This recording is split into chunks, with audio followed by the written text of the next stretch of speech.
Hello and welcome, I'm Joshua Barnes and this is the World Report. Let's first take a look at the headlines. The death toll from the LA wildfires has risen to at least 11. Governor Newsom orders a probe into the Los Angeles water supply amid fire department accusations and budget cuts. The US announces a $25 million reward for the arrest of Venezuela's Nicolas Maduro. Other G7 nations respond with cautious optimism.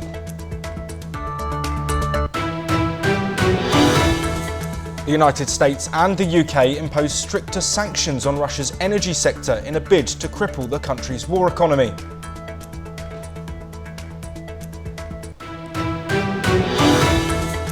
"20 Israeli jets attacked 2 ports and a power plant linked to Houthi forces in Yemen.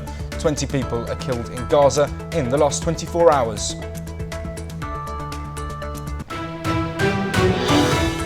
The Biden administration has decided to extend temporary protected status for individuals from El Salvador, Sudan, Venezuela and Ukraine. This comes as part of the ongoing efforts to support those fleeing unstable conditions in their home countries. TPS is granted to individuals from countries where the US deems it unsafe to return due to conflict and environmental disasters, as well as other crises. This extension will be valid for 18 months and applies only to those who are currently protected under the programme. The decision is viewed by many as a significant gesture against the anticipated hard-lined immigration policies of incoming President Donald Trump. Trump aimed to end the TPS programme, targeting countries like El Salvador, Haiti and Sudan. In contrast, Biden reversed these policies after taking office in 2021, expanding TPS eligibility to countries like Venezuela and Afghanistan. We'll now go to our correspondent Aditya Wadwan. Aditya, looking at Biden's policy, do you think this does directly contradict what Donald Trump is looking to do, or is there a slightly different tact here? Well, absolutely, Josh. If we see the Biden being a Democrats are often considered as very open. They open up the America's land to outside people. They have been very vocal about the immigration policy. When it comes to problematic countries like Afghanistan and in Sudan, where there is internal turmoil, Biden is known for giving asylum to those immigrants from other countries, whereas Trump has an inward strategy, whereas during his election speeches also, Donald Trump has said that he will throw away all the illegal immigrants that have illegally entered the United States of America from Mexico and other countries.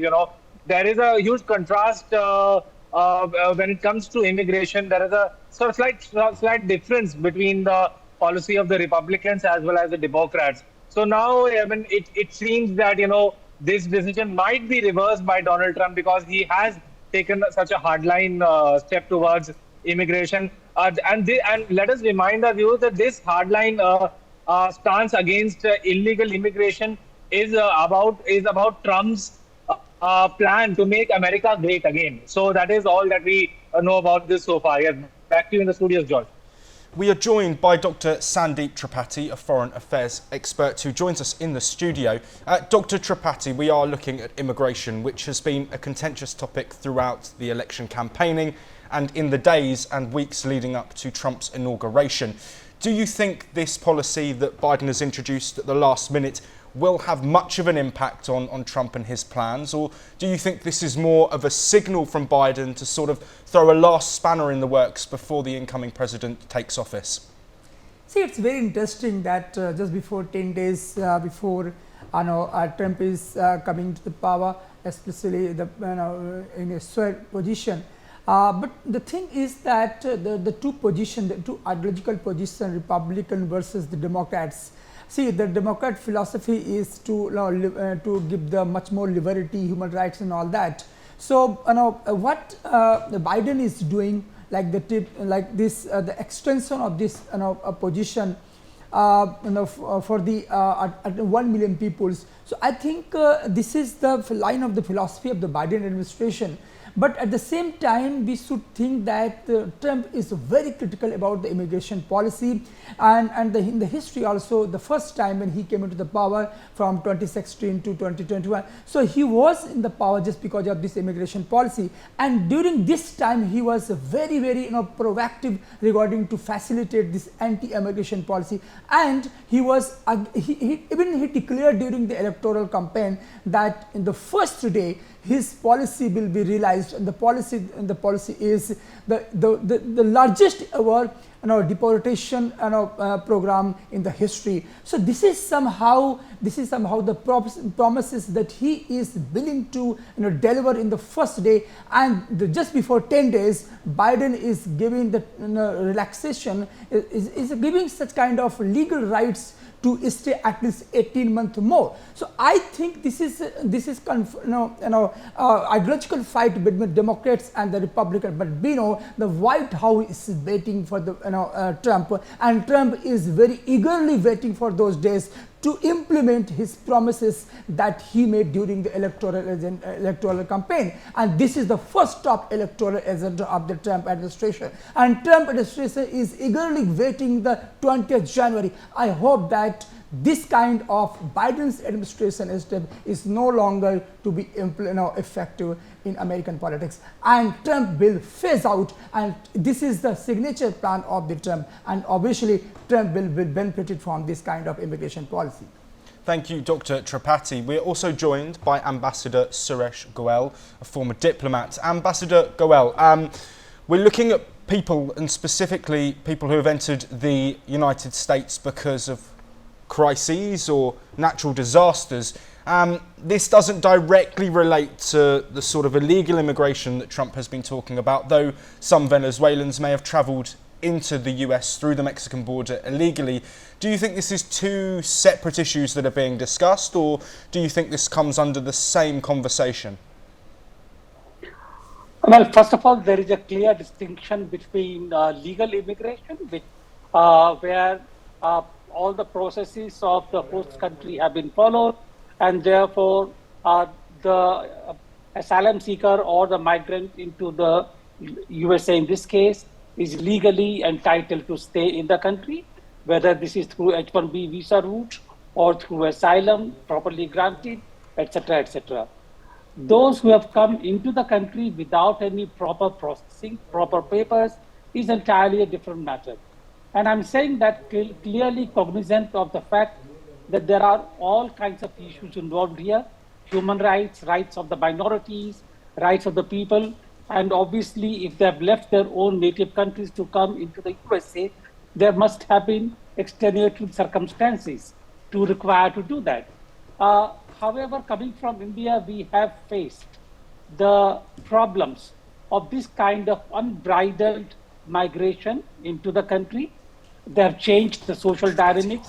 They have changed all kinds of things. They have become an issue even in terms of the regional and religious and the ethnic base, the balances. And therefore, I do think that there has to be some kind of a process followed for migration and before they can be given the citizenship status. India is a very liberal country. I recall that we have more than 10 million refugees from then East Pakistan into the country, and we hosted them. There is any number of Rohingyas who have come from Myanmar through Bangladesh into India, and they are living in India. But the point is that there has to be a process. And Biden, the now president, giving them asylum just 10 days before Trump is to come in, is political decision. He is entitled to it, but I do not know whether it is fair or not. In fact, I would be very, very reluctant to take such a major decision at this time. Yes, and we'll stay in North America as we look at the wildfires that are continuing to wreak havoc in Los Angeles. California Governor Gavin Newsom made a point to not politicise the event. The leader emphasised that he is not interested in politicising a natural disaster and called for President-elect Donald Trump to visit the state to fully comprehend the severity of the wildfires. President-elect Trump has been criticising the governor's handling of the situation. The fires, compounded by strong winds, have led to hazardous air quality and widespread destruction across the state. In response, US officials declared a public health emergency. The wildfires in California have devastated numerous buildings, including schools, churches, a synagogue, libraries, boutiques, bars, restaurants, banks, and local landmarks. On Friday afternoon, firefighters made progress on the Eaton fire north of Pasadena, which has destroyed more than 7,000 structures. Officials announced that most evacuation orders for the area were lifted, offering some relief to the affected communities. We are now joined by Jaswant Golder, who is an eyewitness live from Los Angeles. Let's look now at the scenes that you've seen. My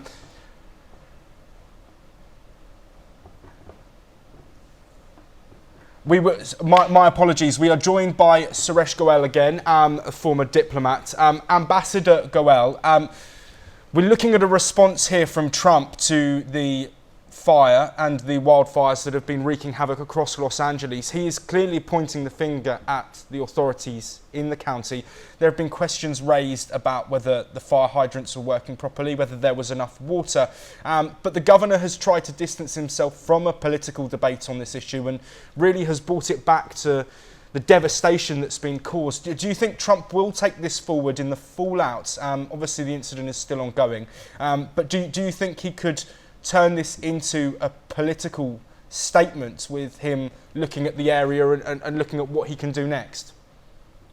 Well, having seen the statements or having heard the statements coming from Trump on all kinds of issues, I'm more than certain that he's going to turn this into a political issue and political slugfest. So I'm sure that whatever he does or whatever he says would have political implications, and there will be a political phase to it. But just for a moment, turning to the disaster part of it, really, it is an immense disaster. It's a huge disaster, really. And again, I have lived in the USA and I'm living now in India. If I were to compare the situation, if it were to happen in India, I know that there would be a huge hue and cry. Opposition parties would have taken the government to task by now. There would be demos, there would be criticisms all across in the parliament and everywhere. And therefore, I think Governor Newsom to order an inquiry, or at least want to have an inquiry into what happened there. And we have been discussing that at our own home here. Excuse saying that the water shortages is totally unexcusable, really. Such a huge loss of property and life of 10 people is unexcusable at all, unpardonable. And therefore, an inquiry is fully justified, and I will not be surprised if Trump does make political capital out of it. Ambassador Goel, in terms of the aftermath of this ongoing disaster, the financial impact we know is going to be extensive. We know there's over $100 billion, potentially over $150 billion worth of damage in a situation that's ongoing. How will the government be able to deal with that? How will Trump be able to deal with the situation and, no pun intended, but put out the fires himself in terms of the financial implications that there will be and the potential government support that will be needed? I don't know, but isn't there a good insurance industry in the USA which can take care of the losses? Don't the people who have such expensive homes, don't they pay rather huge premium also on their fire insurance and other insurances? So I think, Ambassador Goel, I think the issue is the housing in Los Angeles. Of course, some of it is celebrity housing, but there are also areas in which there are people which may not have any insurance there. We spoke to somebody yesterday who said that there is a real issue, and dealing with that level of devastation, we're talking about tens of thousands of buildings. There are going to be several in that who aren't supported, and will the government, do you think, take that burden on, and what will be the financial outlay? I understand what you're saying. People have pointed this out to me earlier, but the fact is, I don't really know. I really don't know. It's a huge financial outlay, hundreds of billions of dollars. Should the government actually undertake that kind of an expense? There are questions of morality, there are questions of governance. When there are requirements from other segments of population, of course, California is a rich state. But I really cannot say in this case whether they should or not. But it's a difficult question, I would say. Thank you, Ambassador Goel. We are now joined by Jaswant Gowda, who is an eyewitness from Los Angeles. I really want to understand the scenes, and I want you to describe to our audience what it looks like on the ground in the affected areas of LA. I guess this is Jashwant. The damage caused by this fires is staggering. More than 10,000 structures, including homes, business, and community facilities, have been destroyed. Entire neighborhoods in Malibu and the Pacific Palisades have been reduced to ashes. The three major places that have been affected are Palisades, the Malibu, and the Hollywood Signs, as you know. The estimated loss is up to in billions. I would say somewhere around 40 billion worth of damage has already been caused. Beyond the physical destruction, the environmental toll has been devastating too. Over 35,000 acres of land, including vital wildlife habitats, has been completely burned out. The air quality across Los Angeles and the surrounding regions have plummeted due to the dense smoke, leading to widespread health adversities. The schools, offices, everything have been closed right now, and the damage is like a lot because there are very few firefighters fighting right now. There's somewhere around 2,300 to 2,500 fighters trying to overcome these fires. Yes, and looking at the devastation that's been caused and the people that have been impacted, how are people feeling as these wildfires are continuing to burn in the county for yet another day?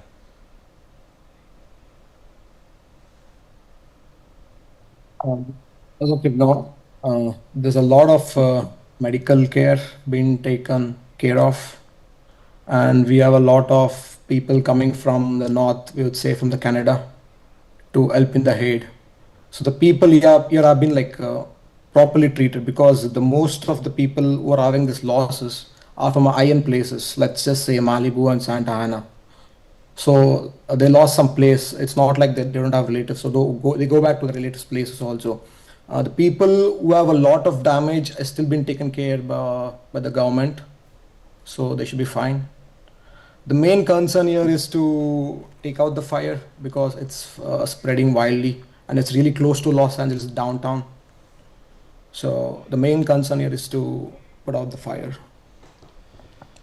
Considering that there has been comment about potential mistakes that have been made or issues with water supply, fire hydrants not working, what is the feeling amongst residents in LA that Governor Gavin Newsom said that the fire hydrants were potentially impacting the fight against the wildfire?